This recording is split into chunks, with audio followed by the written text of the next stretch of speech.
أعوذ بالله من الشيطان الرجيم بسم الله الرحمن الرحيم الصلاة والسلام على سيد المرسلين رب اشرح لي صدري ويسر لي أمري واحلل عقدة من لساني يفقه قولي. Les frères et sœurs, assalamu alaikum wa rahmatullahi wa barakatuh. Troisième jour de Ramadan, on commence à se sentir pleinement imprégné de ce jeûne. Parfois pour certains on commence à sentir qu'effectivement on est parti pour 30 jours. Khalas, et ouais, c'était pas de la rigolade, n'est-ce pas? Vous savez, il y a beaucoup de bienfaits dans Ramadan, mais il y en a aussi beaucoup d'autres toute l'année. Allah Azza wa Jal nous comble de bienfaits. Hein? Et si on cherchait à énumérer les bienfaits qu'Allah Azza wa Jal nous accorde, on ne pourrait les énumérer. Parlons donc d'un seul d'entre eux aujourd'hui. Al-lisan, la langue, l'élocution. C'est un des grands bienfaits qu'Allah subhanahu wa ta'ala a accordé à l'être humain. Pourquoi? Parce qu'à travers ceci, il l'a honoré par rapport aux autres créatures. Qu'est-ce qu'il nous dit Allah subhanahu wa ta'ala dans Surat Ar-Rahman, versets 1 à 4? Le miséricordieux a fait connaître le Coran, il a créé l'homme, il lui a appris à s'exprimer. Vous savez bien, les frères et sœurs, que plus effectivement le bienfait est grand, plus on se doit d'être reconnaissant. Vrai ou pas? Si un ami à toi t'offre un grand cadeau, eh ben, ça te fait un grand bien au cœur et tu te sens reconnaissant envers lui. Et qu'est-ce que ça fait? Ça nourrit même l'amour entre vous. Et en ce qui concerne l'islam, la langue, l'islam a démontré qu'il faut effectivement tirer profit de ce bienfait-là, mais pas de n'importe quelle façon. Il ne s'agit pas d'utiliser sa langue n'importe comment, mais plutôt de l'utiliser en recherchant la satisfaction d'Allah Azza wa Jalla. Et il y a des gens, malheureusement, qui n'arrêtent jamais de parler. À leur langue, elle ne se repose jamais. C'est une machine. On se demande à quoi ils carburent. Et malheureusement, si tu réunis tout ce qu'ils ont pu dire, il y a très peu de choses bénéfiques. Que des futilités. Ou alors que des délires éclatés, tu vois, des délires de vulgarité, de la médisance, de la calomnie, de la critique, du rabaissement. Ou alors tout simplement parler pour rien dire. Ah, t'as vu série Netflix? Ah, t'as vu ils ont sorti la nouvelle saison à Zara. Nouvelle collection. Ah ouais, l'été arrive. Que des choses dénuées de sens. Mais c'est pas pour ça qu'Allah Azza wa Jal nous a mis cette langue dans la bouche. Et il est dit, je cite, la plupart de leurs conversations ne comportent rien de bon, sauf la parole de celui qui ordonne une aumône, un bien notoire ou une réconciliation entre les hommes. Nous donnerons bientôt une récompense sans limite à celui qui agit ainsi avec le désir de plaire à Allah.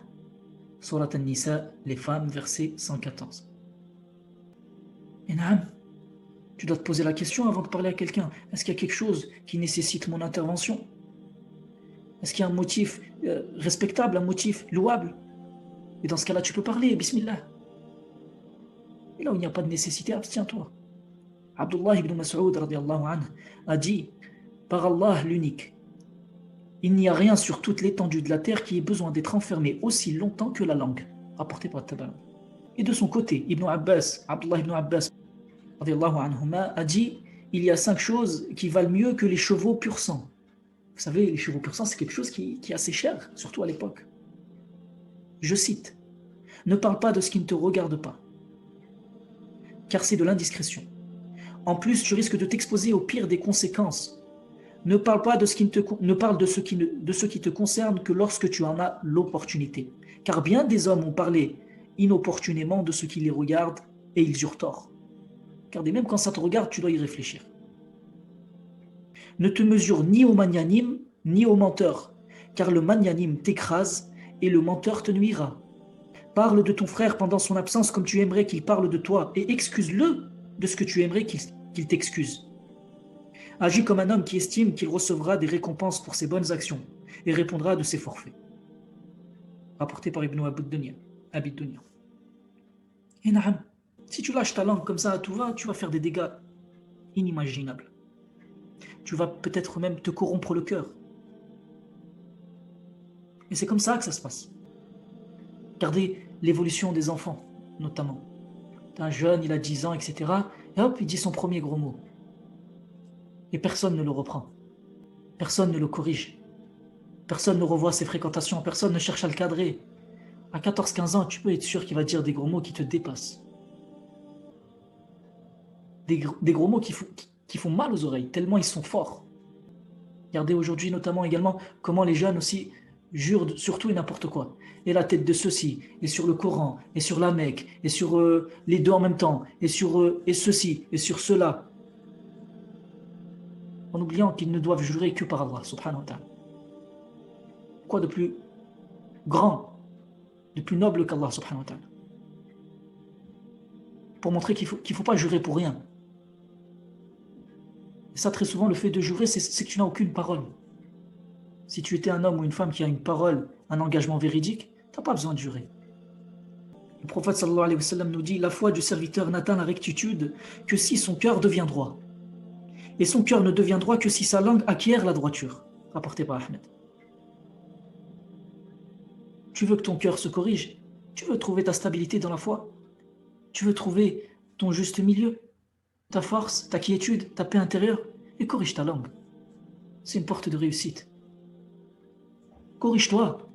Travaille là. Cesse donc ces vulgarités. Cesse donc ces futilités, ces polémiques. Allah Azza wa Jalla nous dit dans Surat al-Mu'minun, les croyants, versets 1 à 4, heureux sont les croyants qui sont humbles dans leurs prières, qui évitent les propos vains et qui font l'aumône prescrite. Évitez les propos vains. Naam. Combien il y en a qui parlent de futilité à longueur de journée. Parlons aussi, Ikhwan, des gens qui sont durs, de visage, vulgaires, avec un visage noir, un regard méchant. Tu le connais même pas. Tu la connais même pas et pourtant elle te dévisage. Mais il suffit juste que tu respires pour qu'elle explose. Et elle te fera entendre des cris, de la méchanceté à n'en point pouvoir supporter. Aïcha radhiyallahu anha rapporte ceci, écoutez bien les frères et sœurs. Un homme demanda la permission d'entrer chez l'envoyé de Dieu sallallahu alayhi wa sallam, qui a dit: quelle mauvaise compagnie. Yani lorsque le prophète sallallahu alayhi wa sallam a vu cet homme-là, il a dit: oh là là là là là là, oh purée, qui sait encore, on n'est pas sorti de l'auberge. Quelle mauvaise compagnie. Tellement c'est quelqu'un qui effectivement, voilà, il a ces caractères-là de bassesse, de corruption. Et quand l'homme entra dans la maison du prophète sallallahu alayhi wa sallam, qu'est-ce qu'il fait sallallahu alayhi wa sallam? Il lui a souri. Il lui a parlé avec des propos aimables, etc., avec douceur, magnanimité.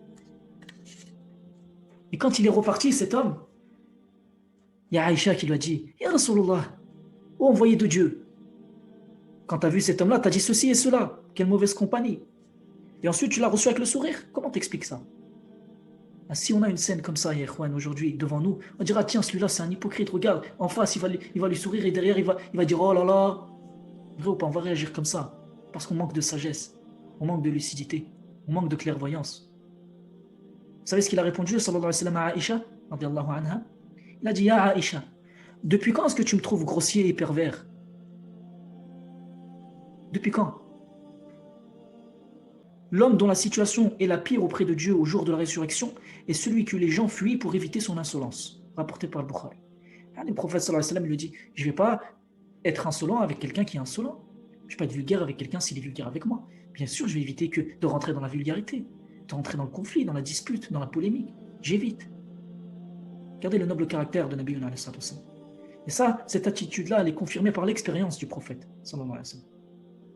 Et la noblesse de son caractère moral. Il sait très bien que s'il se met à corriger tous les ignorants, là, au bout d'un moment, il va manquer de solution. Il y en a trop des gens comme ça. Allah Azza wa Jalla nous dit dans Surat Al-Qasas, le récit, verset 55: voici quels sont les serviteurs du miséricordieux, ceux qui marchent humblement sur la terre et qui disent paix aux ignorants qui s'adressent à eux. Pardon, c'est Surat Al-Furqan, verset 63. Et dans la Surat Al-Qasas, verset 55, Allah Azza wa Jalla nous dit: quand ils entendent des futilités, ils s'en détournent en disant: à nous nos actions, et à vous vos actions. Paix sur vous, nous ne recherchons pas le contact avec les ignorants. Voilà. Voilà le caractère des croyants. Cherche pas le conflit, cherche pas la dispute, cherche pas la polémique. Alors, le prophète sallallahu n'a-t-il pas dit l'homme le plus détestable pour Dieu est le querelleur invétéré, rapporté par le Bukhari. Et il dit aussi, chaque fois qu'un peuple s'égare après avoir été guidé, il s'enfonce dans la dispute, rapporté par At-Tirmidhi.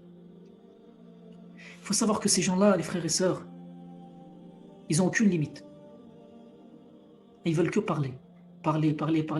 Ou alors se montrer, se mettre en avant. Ils veulent être sous les projecteurs. Pour ces gens-là, les mots viennent en premier et le sens des mots ne vient qu'après. D'ailleurs, l'un de ces hommes-là s'est présenté au prophète sallallahu alayhi wa sallam. Et chaque fois que le prophète parlait d'une chose, vous savez ce qui s'est passé. Cet homme-là, il ressassait des propos pour submerger les paroles du prophète sallallahu alayhi wa sallam. C'est-à-dire quand le prophète sallallahu alayhi wa sallam parlait, lui parlait en même temps pour que ses paroles soient au-dessus du prophète sallallahu alayhi wa sallam. Et quand il est parti, cet homme-là, le prophète sallallahu alayhi wa sallam a dit « Dieu n'aime pas celui-là et ses semblables. Ils tordent leur langue pour les gens comme les vaches qui tordent leur langue dans le pâturage. De la même manière, Allah subhanahu wa ta'ala tordra leur langue et leur visage dans l'enfer. » Rapporté par Tabarani. Et là, on ne parle que des disputes. Quand je dis que, c'est un euphémisme. On ne parle que des polémiques. Que dire de la vulgarité, de l'injustice, de blesser les gens, d'insulter leurs proches, leur mère, c'est devenu banal. Il y a plein de compagnons qui nous rapportent ceci. Écoutez bien, un jour le prophète sallallahu alayhi wa sallam va à notre rencontre pour que nous nous disputions, pendant que nous nous disputions sur une question de la foi. Regardez, les compagnons, ils étaient en train de se disputer sur une question de la foi. On pourrait se dire, tiens, mais il parle d'Allah. Regardez. Et comment il a réagi? Il se fâcha terriblement, comme on ne l'avait jamais vu auparavant, et il nous interpella en ces termes. Attendez aux membres de la communauté de Muhammad. Ceux qui ont été avant vous n'ont péri que par cela. Abandonnez la dispute car il n'y a aucun bien. Abandonnez la dispute car le croyant ne se dispute pas. Abandonnez la dispute car le comble du péché est que tu restes un de ceux qui se disputent. Abandonnez la dispute car je n'intercède pas au jour de la résurrection en faveur de celui qui se dispute. Abandonnez la dispute car je garantis 3 maisons au paradis, en bas, au centre et dans les hauteurs pour celui qui délaisse la dispute avec sincérité. Abandonnez la dispute car la première des choses que mon Seigneur m'a interdite de pratiquer après l'adoration des idoles, c'est la dispute. Rapporté par Tabarani. Regardez, que dire de la vulgarité? Que dire des polémiques? Que dire de la violence? Je m'invite moi-même, ainsi que chacun d'entre vous, à travailler sur notre langue. Ne parler que s'il y a une utilité. Supprimer toute vulgarité aussi petite soit-elle. Même au-delà. Avoir un langage courtois, poli, noble.